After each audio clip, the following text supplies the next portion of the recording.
Então vamos lá, segundo parágrafo, avançando. Este chamado eficaz é somente por livre e especial graça de Deus, e não provém de qualquer coisa prevista no homem, e nem de algum poder, preste atenção, nem de algum poder ou agência da criatura. Agência eu posso definir e trocar, qual que é a palavra? Vontade? Qual outra palavra? Hã? Livre-arbítrio, né? Então pode ser colocado ali. Vocês têm medo do livre-arbítrio ainda? Vocês não gostam dessa palavra ainda? O Fábio não gosta muito não. Né, Fábio? Agência da criatura, sendo esta totalmente passiva nisso. Olha as palavras que estão sendo utilizadas aqui, tá? Você tem que analisar. A nossa confissão foi feita para aplicar também a exegese. Sabiam disso?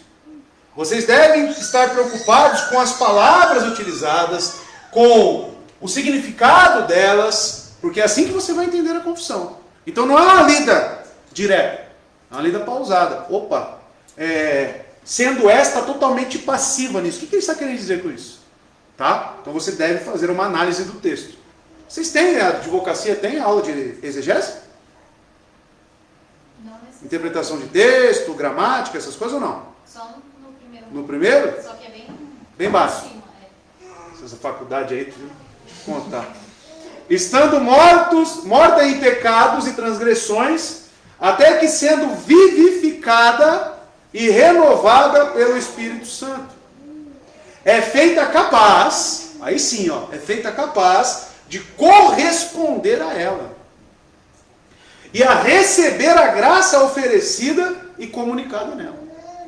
Para isso é necessário um poder que de modo nenhum é menor, olha só, do que aquele que ressuscitou a Cristo dentre os mortos. Então ele faz um paralelo aqui no final entre o poder que ressuscitou Cristo dos mortos, é o mesmo poder que tira o indivíduo morto espiritualmente para a vida. Então existe relação entre a última ressurreição, aquele poder que nos tirará das prisões da morte, com esse poder do chamado eficaz, a livre graça de Deus. Tá? Então é isso que vai abordar aqui o segundo parágrafo. Pode passar? Ele é bem curto, tá? Depois vou abrir para dúvidas, caso tenha, para a gente conversar um pouco. O parágrafo segundo começa revisando um dos fatos mais básicos com respeito a Deus e o seu chamado eficaz.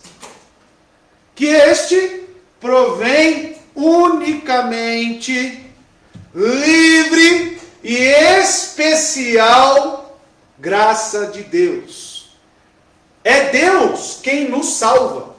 Essa mesma frase também especifica que esse chamado é livre. Deus não tem a obrigação de amar seus inimigos ou de chamar aqueles que o rejeitam. Estava pela manhã ensinando o capítulo 3 da confissão no Taboão, sobre os decretos. E o que está dentro dos decretos? A eleição, né, dos indivíduos. Deus decretou salvá-los. Assim como também decretou os meios. Isso fala e se comunica diretamente com o chamado eficaz, irmãos. Tá? Deus não tem obrigação de amar seus inimigos ou de chamar aqueles que o rejeitam. Porque você pode cair naquela questão, que Deus é injusto, né? Tem um grupo seleto deles, né? Esse Deus aí não é Deus, esse Deus não é amor, não. Pelo contrário, meu querido. Estávamos todos, e na mesma condição, mortos, inválidos. E Deus, pelo seu amor, pela sua infinita misericórdia, chamou alguns dessa massa corrompida. Então isso é graça. Como ele vai se tornar injusto? Ele poderia simplesmente mandar todos para o inferno. Todos. Ele não tinha obrigação nenhuma de salvar um indivíduo. Cristo, ele fez toda a obra voluntariamente. Também não tinha obrigação. Voluntariamente. Então, do que podemos reclamar? Que Deus que é esse que é injusto? Então devemos mudar a nossa ótica, né? Devemos mudar o nosso pensamento quanto a Deus. Creio que não é o caso de ninguém aqui, porque acho que todos já assimilaram isso, né? Mas no começo você não ficava pensando, nossa, parece meio injustiça isso aí. E sabe por que você pensava isso? Porque você via bondade no homem.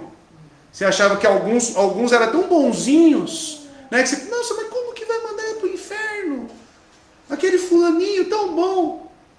Pergunta para ele se ele já mentiu. Pergunta para ele se ele já sentiu ódio no coração.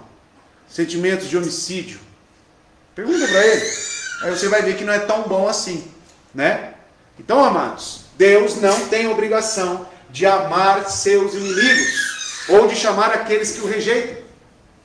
Esse chamado é gracioso, pois não nos custa nada e tem um grande custo para Deus, seu Filho.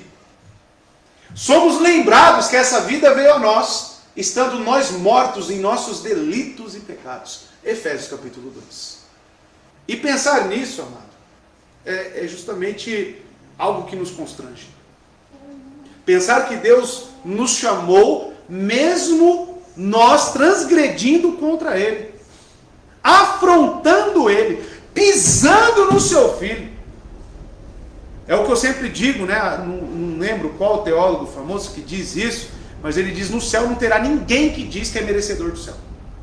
Ninguém, nenhum. Todos que estarão no céu falarão: eu mereci estar no inferno, não aqui. Por merecimento. Agora, mas e por Cristo? Aí sim, porque Ele nos salva. Muda a ótica, tá? Então veja que a teologia da salvação por obras, ela é tão demoníaca que ela coloca indivíduos no céu por merecimento deles, não de Cristo. Isso é demoníaco, irmãos. Isso é algo que é um câncer, tá? Ataca e fere Cristo diretamente. Alguns sugerem que Deus vê algo bom em nós. Olha lá, alguns sugerem que Deus vê algo bom em nós e que o motiva a vir a nós. Tem teologia com base nessa visão, irmãos. Que Deus olha e fala: até que ele é bonzinho, vou salvar ele. Aí vai e salva. Isso é heresia, irmãos. A Bíblia não traz respaldo bíblico sobre bondade no homem, condições para ele chegar até Deus. Mas a Escritura não sugere tal coisa. Como eu disse, a confissão afirma que essa salvação não provém de qualquer coisa prevista no homem. A base de referência da Escritura sempre é que Deus faz, e não o que possamos fazer. Assim aqui, somos informados que o convite de Deus para a salvação não vem ao pecador porque Deus viu algo único e especial em cada pessoa que é chamada. Pelo contrário, a confissão deixa muito bem claro que é por graça e não por algo que Ele viu em nós. Tá bom? Isso aqui, irmãos, é critério para a membresia na igreja. Isso aqui dá para negociar? Dá para ver uma pessoa aqui que pensa: ah, não, isso aqui não dá. Isso aqui é uma daquelas cercas, igual da trindade, da justificação somente pela fé. São coisas imexíveis para nós. Então, para ser membro aqui, isso aqui é supra-sumo. Tá bom? Pode passar? Então, a confissão diz que é livre e especial, né? Então, batendo bem nessa tecla. Esse chamado, efetivamente, é apenas por causa da livre e especial graça de Deus. E não por causa de qualquer coisa prevista no homem. Como que os arminianos enxergam a salvação, irmãos? Presciência. Como é que é a presciência dos arminianos? Sabia que quem ia cair lá na frente foi isso que predestinou. Ou seja, viu algo bom no indivíduo, né? Porque eles dizem que esse indivíduo ele tem uma capacidade de se chegar a Deus, que eles chamam de graça preveniente, tá bom? Isso todos os indivíduos têm, tá? Como se fosse um dispositivo interno, né? Então a queda não foi 100%, né, depravada, não foi 100%, né, danosa para nossas faculdades. Então existe ali um pouquinho de graça que te habilita a chegar até Deus. Aí Deus olha no túnel do tempo, né? Aí ele vê quem iria crer, né? E fé é o quê? Qual é a definição de fé? Dom de Deus. Dom de Deus. Então aí já derruba, né? Toda a argumentação, só nisso, não precisa nem usar outros textos. Mas diz que Deus olha e vê quem vai crer, e ali ele salvou. Esses são os eleitos. Tá? Nossa confissão refuta isso. refuta, não aceita esse tipo de pensamento. Tá bom? Se Deus olhar para nós sem Cristo, então Ele só verá inimigos e rebeldes que o odeiam. Portanto, não há nada em nós que moveria Deus a ser gracioso conosco. Nada. Para nos eleger ou nos chamar efetivamente para Ele. Portanto, é verdadeiramente da livre, olha só, livre e especial graça. Tá bom? De Deus que fomos chamados a Cristo. Nesta chamada ou regeneração efetiva, somos totalmente passivos. Após este chamado especial, estamos habilitados a responder a Deus pela fé. Então, por que é livre? Porque nada coagiu Deus. Então foi livre, foi totalmente por livre e espontânea vontade de Deus. Beneplácito de Deus. Então agradou a Deus escolher alguns. Por quê? Pergunta para ele. Aí é a vontade dele. Quem sonda a vontade do Senhor? Quem primeiro o deu para depois ele retribuir? Quem? Ninguém. Então, amados, isso se chama a soberania de Deus. No chamado eficaz, que é livre e especial graça dele. Tá bom? Pode passar? Olha os textos. 2 Timóteo capítulo 1, verso 9. Mais claro do que esse, né? E ainda pintado em amarelo e sublinhado, né? Para você não esquecer nunca mais. Que nos salvou e nos chamou com uma santa vocação. Não em virtudes das nossas obras. Não em virtude das nossas obras. Mas por causa da sua própria, olha lá, mas por causa da sua própria determinação e graça. Esta graça nos foi dada em Cristo Jesus. Agora é para cravar o último prego no caixão, né? Desde os tempos eternos. E aí? Como é que fica, né? Tito 3, 4 e 5. Mas quando se manifestaram a bondade e o amor pelos homens da parte de Deus, nosso Salvador, não por causa de atos de justiça por nós praticados. Vou repetir. Não por causa de atos de justiça por nós praticados. Tá claro? Mas devido à sua misericórdia, livre e especial graça. Ele nos salvou pelo lavar regenerador e renovador do Espírito Santo, chamado eficaz. Romanos 9, 11. Todavia, antes que os gêmeos, aí ele fala aqui de quem? De Jacó e Esaú. Todavia, antes que os gêmeos nascessem, ou fizessem qualquer coisa boa ou má, a fim de que o propósito, olha só, o propósito de quem? De Deus, conforme o quê? A eleição permanecesse. Então ele salva alguém por causa de alguma coisa preveniente no indivíduo, por alguma coisa que ele fez? Não, irmãos. Isso é claro, de Gênesis a Apocalipse, em toda a Escritura. Ah, por que inventaram isso então? Porque é mais agradável, vende mais, né? É mais fácil o entendimento, né? Pode falar, Isaac. Normalmente sempre conversando com Esse primo seu tá dando trabalho, hein? Traz ele pra cá não, tô brincando. E uma coisa que a gente tava conversando e ele falou que se a gente olhar nesse ponto, a Bíblia ainda é contradição. Eu não falei, desculpa, primo, para de falar bobeira. Porque na parte que fala das crianças, que deixem vir a minhas crianças porque delas são o reino do céu. Ali ele quis justificar que vê algo bom nas crianças, por isso que delas já são. Aí foi o que a gente naquele domingo brincou, eu falei, então vamos matar todas as crianças, um dia elas vão contaminar. Então, mas mesmo assim eu não consegui ter, base bíblica, que eu acho que é o principal, e a argumentação para conversar e trazer isso para que ele largasse desse pensamento horrível. Isso aqui serve para quem? Isso é só para adulto? Hã? Para todos.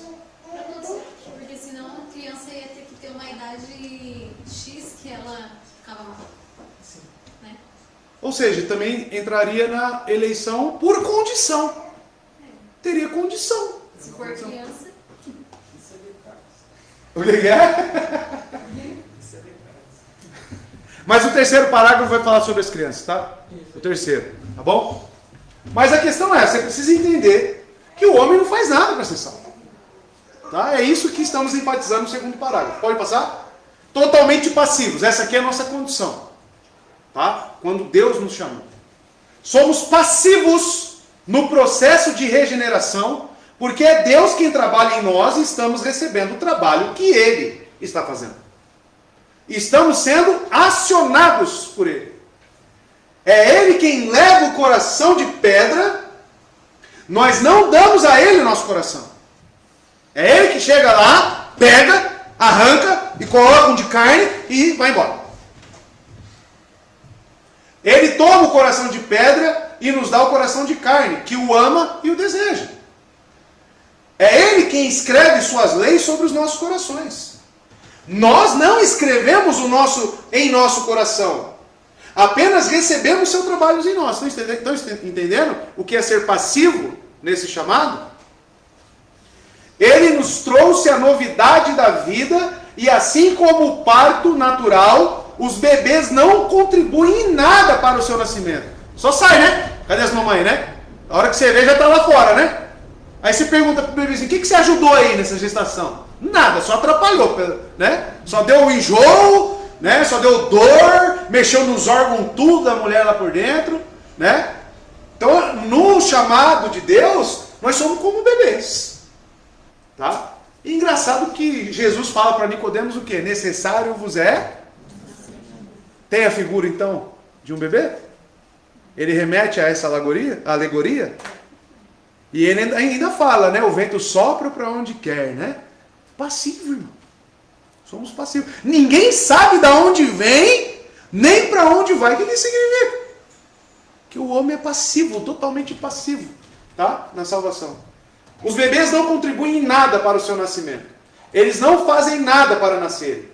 São os médicos que trazem o bebê sem nenhum esforço do bebê. Da mesma forma, o Senhor, quando Ele nos regenera, Ele faz seu trabalho monergisticamente. Mono. Então, significa unicamente. Uma via de uma mão só, que é a de Deus. Sem esforço humano, que é chamado sinergismo.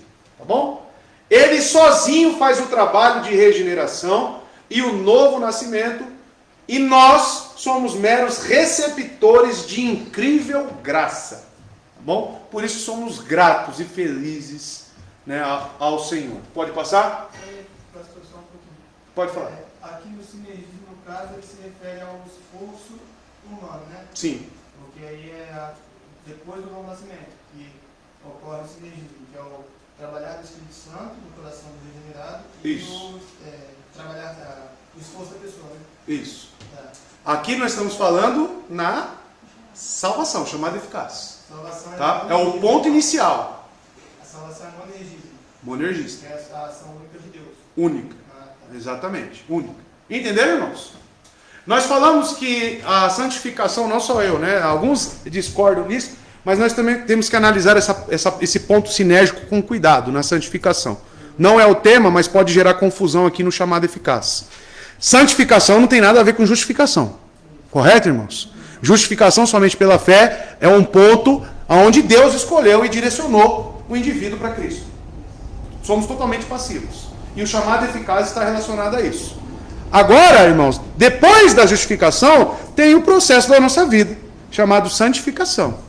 Onde já temos o Espírito Santo, nós temos a capacidade tanto para pecar, lembra lá do capítulo 9, né? Do livre-arbítrio, tanto para pecar quanto também para não pecar, para fazer coisas boas que agradam ao Senhor. Correto? Essa é a condição do indivíduo regenerado.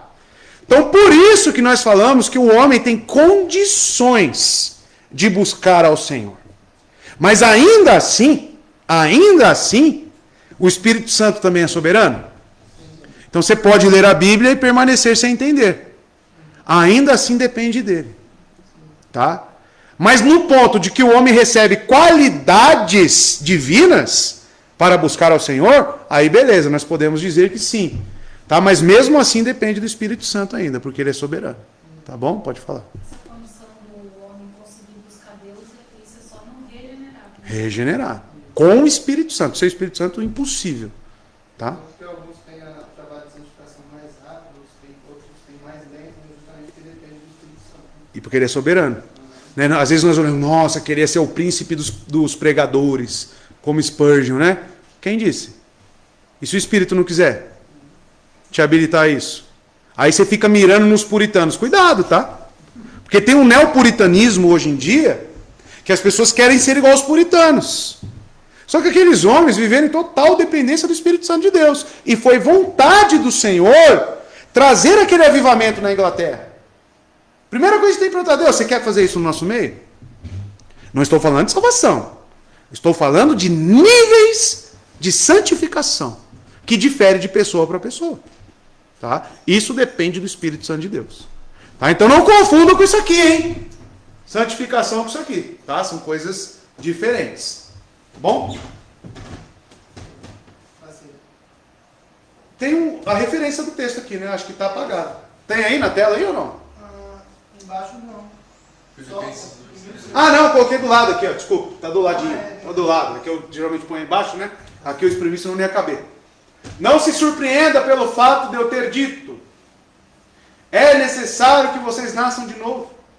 Olha lá, o texto que eu citei, Jesus falando a Nicodemos: o vento sopra onde quer, você o escuta, não pode dizer de onde vem, não pode, nem para onde vai.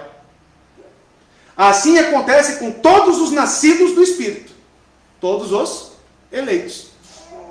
É difícil, né, para a gente cravar qual foi o ponto da nossa conversão. Não é difícil? Para alguns é muito claro, mas para outros, né, fica meio nebuloso. Aonde que eu me converti? Especificamente, você tem uma data? Você consegue dar uma data?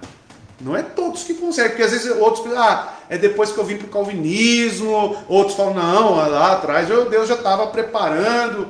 Então é difícil, e é justamente o que Jesus fala. Não, mas não pode dizer de onde vem nem para onde vai. É difícil, né, para nós isso, não cabe no nosso entendimento. Assim acontece com todos os nascidos do Espírito. João 3, 7 e 8. Em Jeremias 31, 33, diz o seguinte: esta é a aliança que farei com a comunidade de Israel depois daqueles dias, declara o Senhor. Porei a minha lei no íntimo deles e a escreverei nos seus corações. Serei o Deus deles e eles serão o meu povo. Que aliança é essa? Que pacto é esse que ele está falando? Que nova aliança é essa? Da graça, tá bom? Era uma promessa contida em Jeremias. 1 Pedro 1,3: bendito seja o Deus e Pai do nosso Senhor Jesus Cristo, conforme a sua grande misericórdia. Quem nos regenerou? Ele. Tá bom? Para uma esperança viva, por meio da ressurreição de Jesus Cristo dentre os mortos. Filipenses 2,13: pois é Deus, é o homem que está escrito aqui? Pois é Deus quem efetua em vocês tanto querer quanto realizar. De acordo com o quê? Com o que ele previu no homem? De acordo com a boa vontade dele. Filipenses 2,13. Tá? Então tá aí, ó. Pode anotar aí os textos aí, tudo aí, ó. Depois você... Tá? Pode passar. A confissão diz então que somos vivificados e renovados por esse chamado. Em vez disso, o que a Escritura repetidamente coloca diante de nós é uma imagem de morte em nós mesmos e vida em Cristo por meio do poder do Espírito. Morte em nós mesmos, por isso que precisamos ser vivificados. Quem não é morto não precisa ser vivificado. Tá bom? E renovados. No que diz respeito à salvação, o homem é inteiramente passivo. Não há nada que possamos fazer até que sejamos ativados ou vivificados. E somos incapazes de ajudar a nós mesmos até que sejamos renovados pelo Espírito Santo. E mesmo após isso, somos absolutamente dependentes da graça dele. Então é o estado que eu falei para os irmãos na santificação. Ainda dependemos do Espírito. Tá bom? Sem o Espírito de Cristo, não podemos aceitar as coisas do Espírito de Deus. E por isso nunca houve um tempo em que Deus pudesse olhar para o futuro e achar pessoas que estivessem discernindo espiritualmente por si mesmas. Não! Todo discernimento espiritual vem somente dele. É por isso que o capítulo da confissão sobre chamado eficaz fala de vivificação, ser feito nova criatura e voltar à vida novamente. Tá? Então, vivificado tem relação com ressuscitado. Tá? Feito de novo. Regenerado. Tá bom? Pode passar? Olha lá, 1 Coríntios 2. Quem não tem o Espírito não aceita as coisas que vêm do Espírito de Deus, pois lhes são loucura e não é capaz de entendê-las. Por isso que o homem é morto, tá bom? Sem o Espírito ele não consegue entender, porque elas são discernidas espiritualmente. Mas quem é espiritual discerne todas as coisas, e ele mesmo por ninguém é discernido, pois quem conheceu a mente do Senhor para que possa instruí-lo? Nós, porém, temos a mente de Cristo. Tá bom? 1 Coríntios 2. Pode passar? Poder da ressurreição. Jesus prometeu o seguinte, que vem a hora, e já chegou, em que os mortos ouvirão a voz do Filho de Deus, e os que ouvirem, viverão. João 5:25. Certamente essas palavras apontam para um dia final, mas não somente isso. Mas elas também sinalizam que com a ressurreição de Jesus Cristo, as realidades do último são aplicáveis agora. Se você analisar no ponto espiritual, você já foi ressuscitado por Cristo. Por isso que é vida e vida em abundância, vida espiritual. Entenderam? Então a ressurreição não é só um ponto escatológico. Não. No que tange a espiritualidade, nós estávamos mortos. E fomos o quê? Vivificados. Nascemos de novo. Ressurreição. Tá? Mesmo agora, pecadores mortos ouvem a voz dele e vivem. Todo domingo as igrejas ficam cheias de pessoas que um dia estiveram mortas. Quando elas ouviram o chamado de Deus, elas experimentaram a graça de Deus. É por causa desse grande chamado que o adoramos. Mas quando adoramos a Deus, nossas congregações muitas vezes também contêm aqueles cujos ouvidos não podem ouvir o chamado de Deus. Haverá aqueles que necessitam da obra soberana do Espírito em sua vida. Devemos nos alegrar por todos aqueles que são chamados a adorar o Rei. Ao mesmo tempo, devemos orar para que todos nós venhamos a ouvir a voz do Filho de Deus e que venhamos a aprender a bendita verdade que os que a ouvirem viverão. Né? Que ele disse lá em João 5. Pode passar? E paramos aqui que esse ponto